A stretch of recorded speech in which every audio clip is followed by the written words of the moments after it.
Bienvenidos a esta nueva presentación de la Iglesia Evangélica Bautista de Flores. El tema de este domingo es Enfrentando mis dudas por Sergio López. Deseamos que sea edificante y de gran bendición para tu vida. Al finalizar, encontrarás diferentes maneras de comunicarte con nosotros. Nos disponemos a escuchar la palabra de Dios. Que el Señor guíe tus pasos hoy y siempre. Buen día, queridos amigos. Una vez más estamos compartiendo este espacio para poder tener algunas reflexiones surgidas de la palabra de Dios. Durante el mes de abril y parte del mes de mayo estamos pensando y reflexionando acerca de diferentes aspectos que tienen que ver con la vida de un discípulo de Jesús. Y el domingo pasado el pastor Justo Hanse nos acompañaba en un precioso recorrido pensando acerca de cómo enfrentar nuestra naturaleza pecaminosa. Y allí fuimos alentados a afirmarnos en la gracia de Jesucristo, sabiendo de nuestra naturaleza pecaminosa, de nuestra debilidad, sabiendo que somos frágiles, pero alentados por la gracia de Jesucristo, que nos invita a acercarnos una y otra vez a Dios para recibir su perdón, para que podamos restituir nuestra comunión plena con Él, como discípulos, estar cerca de nuestro Dios. Ahora, hoy estaremos haciendo un recorrido a partir de otro aspecto de la vida del cristiano que tiene que ver con cómo enfrentamos nuestras dudas. La vida del discípulo de Cristo tiene muchos momentos de pruebas donde la fe se pone en juego y donde nuestras dudas podrían aparecer, y vamos a tener una meditación a partir de un pasaje que se encuentra en los Evangelios, en el Evangelio de San Juan, en el capítulo 20, que se produce o se desarrolla en medio de tal vez el momento más cumbre en la vida de Jesucristo, en la historia de Jesucristo aquí en la tierra, y en un momento muy especial de la vida de los discípulos, y especialmente en la experiencia de uno de sus discípulos llamado Tomás. Leemos en el Evangelio de Juan, capítulo 20, versículo 19.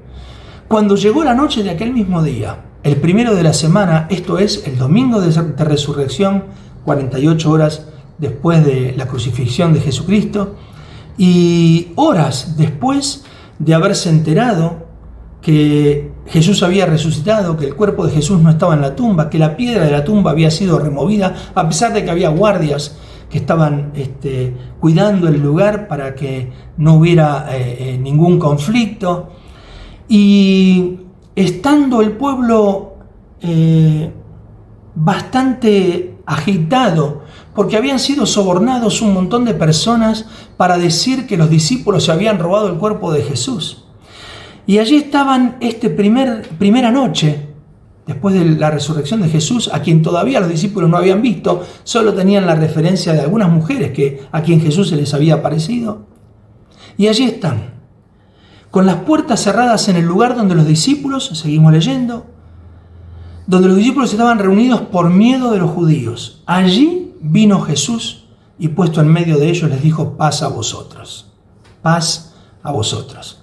Y cuando les hubo dicho esto, les mostró las manos y el costado, y los discípulos se regocijaron viendo al Señor.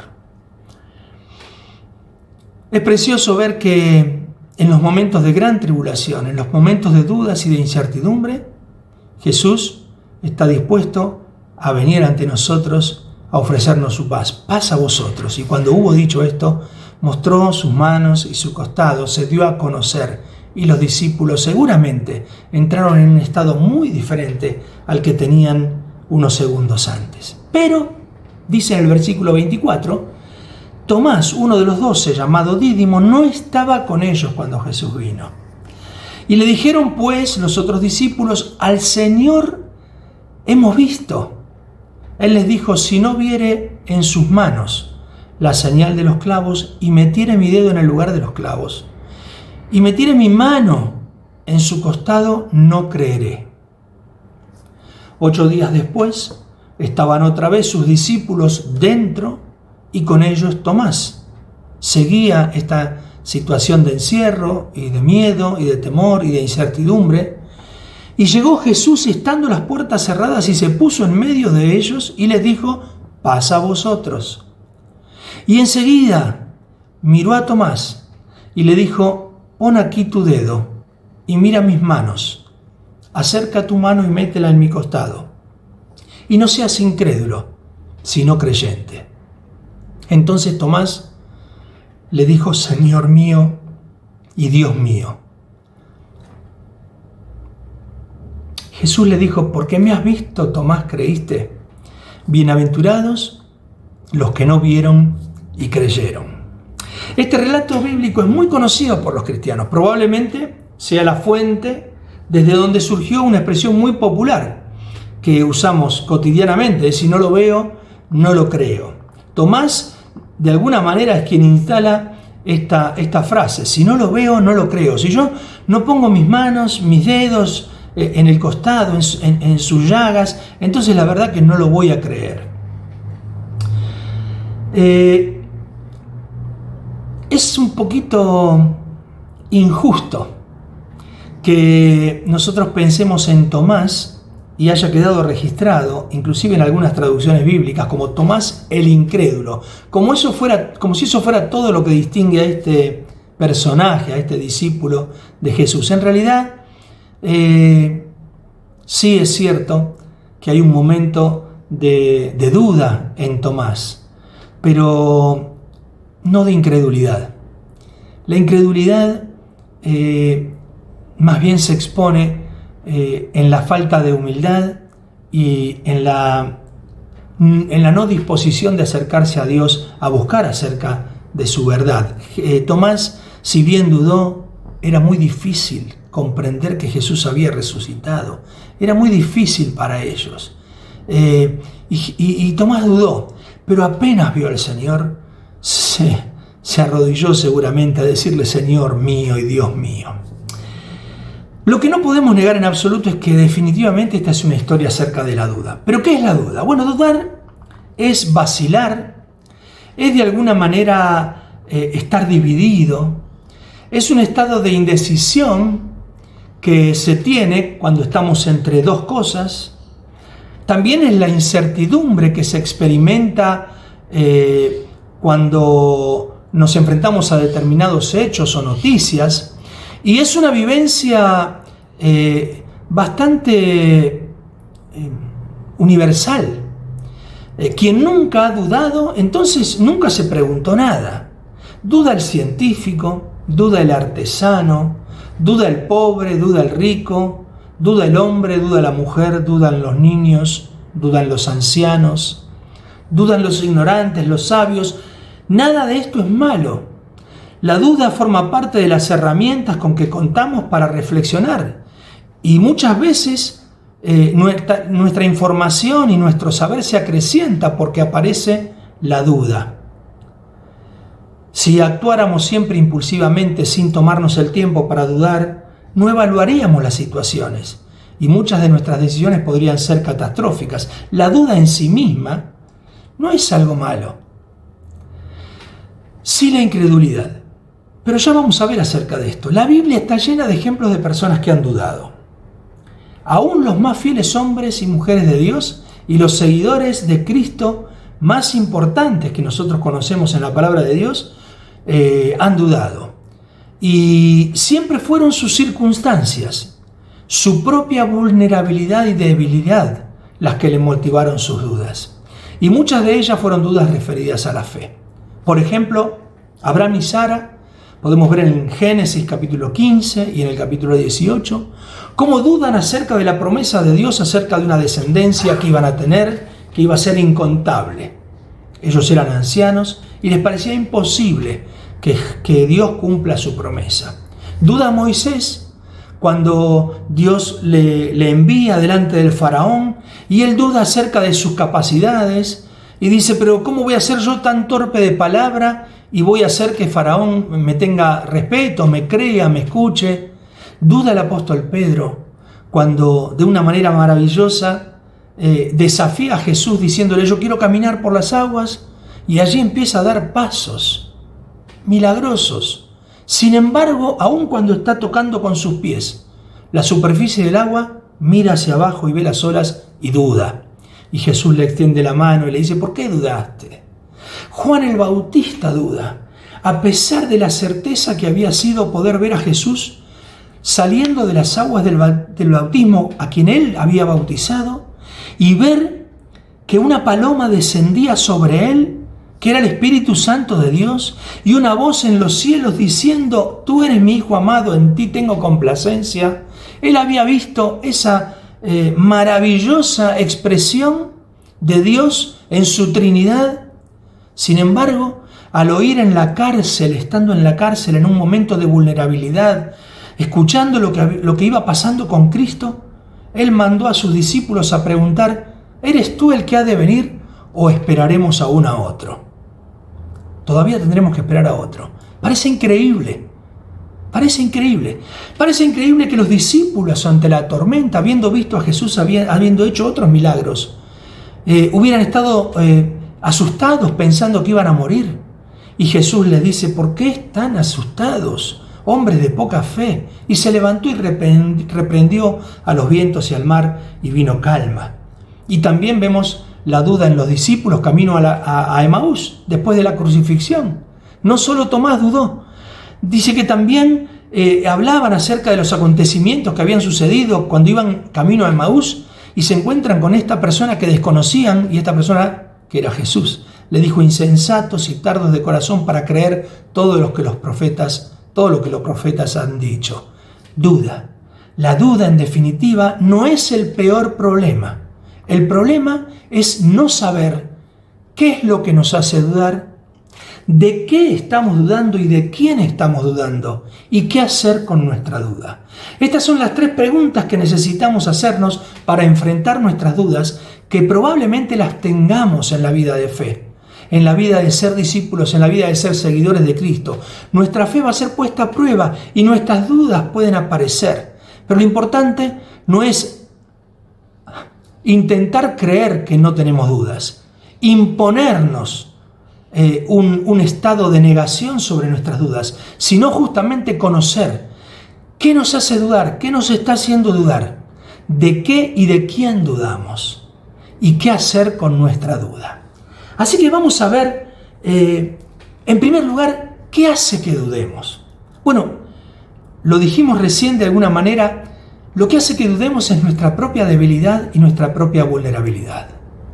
Tal vez alguno de nosotros está pasando por una enfermedad que le tiene preocupado, que no cambia, que no cede a medicamentos y tratamientos. Ese es un estado de vulnerabilidad. Y está la expectativa, la esperanza de que algo cambie, y el saber que hay un Dios poderoso que tiene todas las posibilidades de hacer un cambio en esta situación, y esto puede traernos dudas. ¿Qué está pasando? ¿Una crisis económica? A veces el temor de no tener con qué subsistir, a pesar de que conocemos que el Señor prometió que nada nos va a faltar. Una pandemia. Este estado en el que estamos puede ser un momento que nos ponga en extrema vulnerabilidad. Tenemos miedo a morir, tenemos miedo a enfermar, tenemos miedo por los otros, tenemos miedo por nosotros mismos, tenemos miedo por un país que entra en dificultades en las relaciones entre las personas. Hay una situación de tensión y de malestar. Y eso produce crisis y dudas. Señor, ¿dónde estás? ¿Qué va a pasar con esto? ¿Realmente estás allí? La pérdida de un afecto, la muerte de alguien, la separación de un ser querido por la muerte o por el abandono. Cualquier desafío que resulta demasiado difícil. Todas estas cosas son de alguna manera situaciones que pueden traer dolor, inseguridad, miedo, inquietud. Estamos vulnerables y tenemos urgencia de que las cosas sean diferentes, pero no nos sentimos impotentes y a veces hasta nos sentimos solos. Y aunque leímos decenas y cientos de veces que el Señor nos promete estar con nosotros, y aunque sabemos que todas las promesas de Dios son en Él sí y en Él amén, 2 Corintios 1:20, igual surgen nuestras dudas. Querido amigo, querido hermano, no está el pecado en tu duda. La duda es parte de las circunstancias que atravesamos y es la reacción a las circunstancias que atravesamos cuando estamos en debilidad, en vulnerabilidad. Allí entra la duda. Pero el problema es que a nuestra vulnerabilidad y a nuestra duda se le agrega un segundo aspecto. Nuestras dudas propias de nuestra inmadurez y vulnerabilidad son siempre una ocasión oportuna para que Satanás se acerque con todas sus armas en la intención de cumplir con sus propósitos de dañar y destruir a los hijos de Dios. Podemos observarlo desde el origen de los tiempos. En Génesis 3, en el versículo 1, dice: pero la serpiente era astuta más que todos los animales del campo que Jehová Dios había hecho, la cual dijo a la mujer: ¿con que Dios os ha dicho, no comáis de todo árbol del huerto? Y la mujer respondió a la serpiente: del fruto de los árboles del huerto podemos comer, pero del fruto del árbol que está en medio del huerto, dijo Dios, no comerás de él ni le tocaréis, para que no muráis. Entonces la serpiente dijo a la mujer: no moriréis, sino que sabe Dios que el día que comáis de él serán abiertos vuestros ojos y seréis como Dios, sabiendo el bien y el mal. Fíjense cómo a la vulnerabilidad y a la debilidad humana se acerca la voz del acusador, del mentiroso, a poner en juego la verdad de Dios. ¿Con que Dios te dijo esto? No es real. Y ya conocemos el final de la historia. La caída de la humanidad. La pérdida de ese estado ideal en que los hombres estábamos según el propósito de Dios. El ser íntimamente ligados a Dios en un estado de santidad plena, sin pecado. Así que dudamos por nuestra vulnerabilidad, pero también porque el enemigo nos trata de imponer sus mentiras para que dudemos de Dios y de su palabra, de su presencia, de su poder, de sus promesas, de la posición en la que nos puso, de su obra en nosotros y aún hasta llegar a dudar de su existencia. Este es el riesgo mayor de la duda. No dudar en sí, sino quedar dudando de Él, de Dios. En Hebreos 3:12, el escritor nos advierte: tened cuidado, hermanos, no sea que en alguno de vosotros haya un corazón malo de incredulidad para apartarse del Dios vivo. Tened cuidado. No tengas cuidado de la duda solamente, sino que la duda no te lleve a la incredulidad y apartarte del Dios vivo. Así que, ¿qué hacer con nuestras dudas? Bueno, podemos encontrar en la vida de Tomás, aunque lo llamamos Tomás el incrédulo, en la vida de Tomás podemos encontrar interesantes recursos para aprender, para reflexionar, que nos sirven y seguramente también le han servido a Tomás en su momento, que nos llevan a reconocer qué hacer con nuestra duda. Ya sabemos que lo importante es saber por qué dudamos, de qué o de quién dudamos, y ahora qué hacer con esa duda. Dudamos por nuestra vulnerabilidad, dudamos de Dios y de sus promesas, y qué hacer con nuestra duda.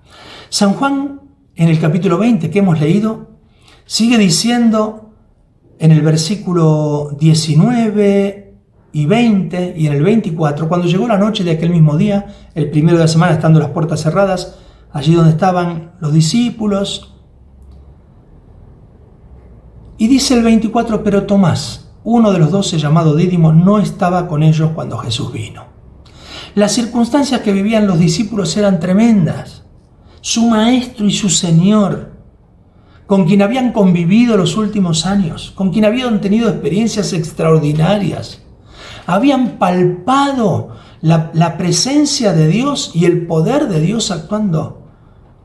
Estaban con Jesucristo todo el día y eran parte inclusive de este poder, porque ellos mismos también habían hecho milagros. Pero ahora todo parecía derrumbarse. Y habían amanecido ese domingo, como habíamos dicho, con la incertidumbre respecto de cómo sigue la cosa. Jesús ya no estaba ni siquiera en la tumba. Así que era un momento de gran vulnerabilidad. Pero, ¿qué estaba haciendo Tomás?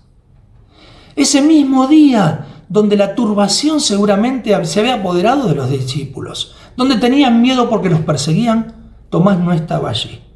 Tomás no estaba donde había que estar en ese momento. Y la primera cosa que aprendemos de Tomás, que él seguramente aprendió porque 8 días después Tomás sí estaba allí, es que cuando vienen las circunstancias malas, cuando estamos desanimados, cuando tengamos dudas, estemos vulnerables, decaídos, no estemos solos, no estemos aislados, no nos alejemos del cuerpo, de la comunión en la iglesia, con los hijos de Dios. El primer gran error de Tomás fue que se retiró de la comunión con sus hermanos y en su aislamiento perdió la visión de Cristo resucitado. Mateo 18:20 dice, porque donde están 2 o 3 congregados en mi nombre, allí estoy yo en medio de ellos. Allí se manifiesta el Señor. Se manifiesta por su Espíritu en la vida de cada uno de nosotros. Se manifiesta allí entre nosotros. Somos el cuerpo de Cristo. Aislados somos solos. Juntos somos el cuerpo de Cristo. Y allí está Cristo. Y allí está cada uno de los otros miembros de este cuerpo que están para alentarnos, para nutrirnos, para ayudarnos, para sostenernos, para complementarnos. Cuando tengamos dudas, la primera cosa es no estemos solos. Ahora estamos en un tiempo de aislamiento. No estés solo. Sergio, pero no podemos reunirnos. No importa. Un WhatsApp, un llamado. Hermano, necesito que ores por mí. Y también para los que no están en momentos de duda. Es necesario que acerquemos los lazos como nunca antes. Es un momento especial. Acerquemos nuestros lazos para que nadie quede separado, alejado y se pierda la visión de la presencia del Cristo resucitado. Segundo, si bien podemos tener una mirada crítica respecto de la actitud de Tomás, hay un aspecto que podríamos considerar como virtuoso. Tomás no se quedó divagando en su aislamiento y en sus propias elucubraciones y dudas como hacemos muchas veces. Cuando dudamos empezamos con nuestros razonamientos. Allí Satanás se hace un picnic, nos empieza a traer ideas, ¿no? Y nos volvemos hasta soberbios, creyendo entender acerca de Dios en lugar de confiar en Dios, de acercarnos a Él para conocer la verdad. Queremos construir nuestra propia verdad y eso nos va alejando. Qué dolor ver tantas personas que amamos, que estuvieron cerca nuestro, que estuvieron cerca de Jesús, y que han tomado el rumbo de sus propios pensamientos y elucubraciones y razonamientos lógicos que no le dan lugar a la fe. ¡Qué dolor! ¡Qué dolor! Me vienen a la mente ahora, no voy a nombrar, pero un montón de personas que entraron en sus propios razonamientos y se alejaron de Dios. Él no hizo esto.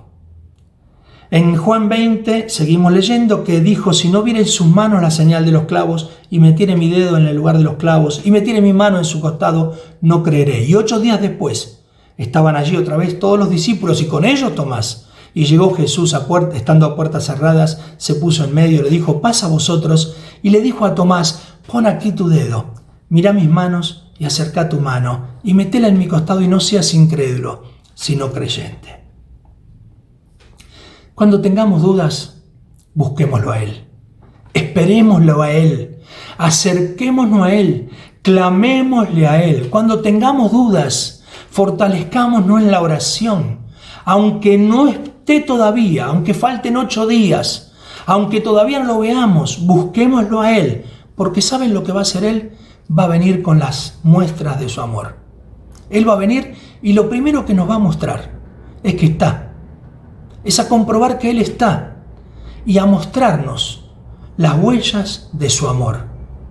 Esto nos va a animar, esto va a fortalecer nuestra fe. Así que cuando tengamos dudas, busquémoslo a Él, esperemos de Él, clamémosle a Él.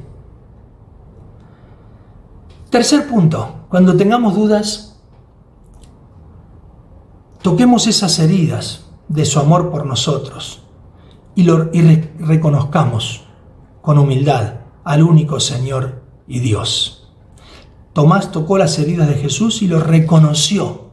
Y toda esa apariencia de autosuficiencia que él hizo decir, si yo no lo veo, no lo creo, toda esa falta de fe se desvaneció al instante por la conmoción de percibir que Jesús estaba allí con las marcas de su amor. La evidencia clara de la grandeza de su amor, lo que había sufrido por nosotros y el que, dice la Biblia, que el que nos dio a Jesucristo, ¿cómo no nos dará todas las otras cosas? No dudemos, si nos dio a Jesucristo, Dios se dio a sí mismo, ¿cómo no nos va a dar lo que necesitamos? Quedémonos allí, clamemos y esperémoslo a Él, estemos juntos para poder tocar las heridas de su amor, para poder palpar su amor en nosotros y humillémonos reconociéndolo, Señor. Dice que Tomás, en el versículo 28 y 29 del capítulo 20 de Juan, respondió y dijo, Señor mío y Dios mío. Jesús le había dicho, no seas incrédulo, sino creyente. Señor, no soy incrédulo, acá estoy, ahora te veo, Señor mío y Dios mío. Jesús le dijo, porque me has visto, Tomás, creíste. Bienaventurados los que no vieron y creyeron. Nosotros somos esos bienaventurados, hermanos. Nosotros no vimos como ellos vieron. En aquel momento ellos vieron a Jesucristo resucitado. Hasta pudieron tocar sus heridas. Claro, todavía no entendían nada. Aunque nos parezca mentira, la situación de ellos era tal vez más difícil que la nuestra. Ellos no entendían qué había pasado, pero nosotros ya tenemos la verdad revelada, tenemos la palabra escrita y al Espíritu Santo que manifiesta acerca de quién es Dios y quién es Jesucristo y acerca de su plan precioso que incluye la resurrección de Cristo para que nosotros también vivamos en una nueva vida. Así que lo que ellos aún no entendían, el Espíritu Santo nos lo revela a nosotros. Cuando tengamos dudas, reconozcamos al Señor con humildad y vayamos a buscar más que nunca en su palabra el aliento y la revelación de sus propósitos. Es la única manera de que se diluyan las mentiras del diablo y las mentiras propias de nuestra ignorancia que construye razonamientos acerca de qué pasa con las cosas y quién es Dios. Es su palabra, que es la verdad, la que permite que se diluye, la que hace que se diluyan las mentiras acerca de quién es Él y qué propósitos tiene para nosotros. Dice Romanos 10:17, así que la fe es por el oír y el oír por la palabra de Dios. Tomás nos enseña que la duda puede ser una plataforma para lanzarnos a buscar la verdad. Y Jesús no rechaza a quien dudando lo busca, sino que se revela con la potencia de su verdad para afirmar nuestra fe. Entonces, ¿qué hacer cuando tenemos dudas? No aislarnos, estar juntos, buscar de Él, buscar a Él, esperar en Él. Afirmarnos en su amor, ir a su palabra buscando aliento y la verdad de la revelación de sus propósitos. Y no nos falla, no nos falla. Miren lo que le había pasado a Tomás, y es una última expresión que podemos aprender de este discípulo. Y especialmente quiero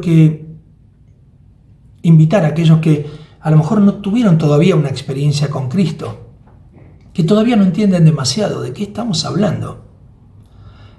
Tomás en un momento tampoco entendía mucho. No solo tenía dudas, sino que no entendía.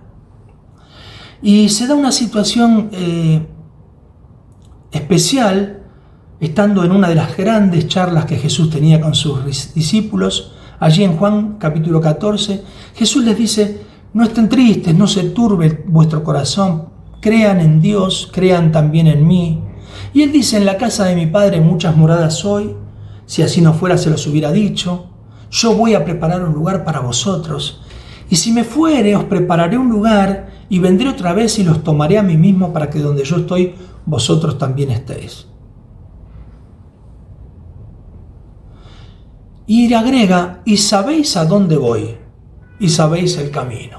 Y ahí Tomás ya no pudo más. No se quedó con la duda. Y escuchando esta descripción que Jesús hacía, que era muy confuso, no guardó su duda, sino que se animó a preguntarle a Jesús con total libertad: Señor, no sabemos ni a dónde vas, ¿cómo vamos a saber el camino? Y Jesús le respondió con una de las declaraciones más imponentes que se registran en la palabra de Dios. Él dijo: yo soy el camino y la verdad y la vida, y nadie viene al Padre sino por mí. Jesús se revela cuando de nuestra duda hacemos una expresión de pregunta, de cuestionamiento a Dios. Él se revela y se da a conocer. Señor, no sabemos ni a dónde vas. No sabemos a dónde vas, no entendemos nada. ¿Cómo podemos saber el camino? Mira, te lo voy a hacer fácil. Yo soy el camino y la verdad y la vida, y nadie viene al Padre sino por mí.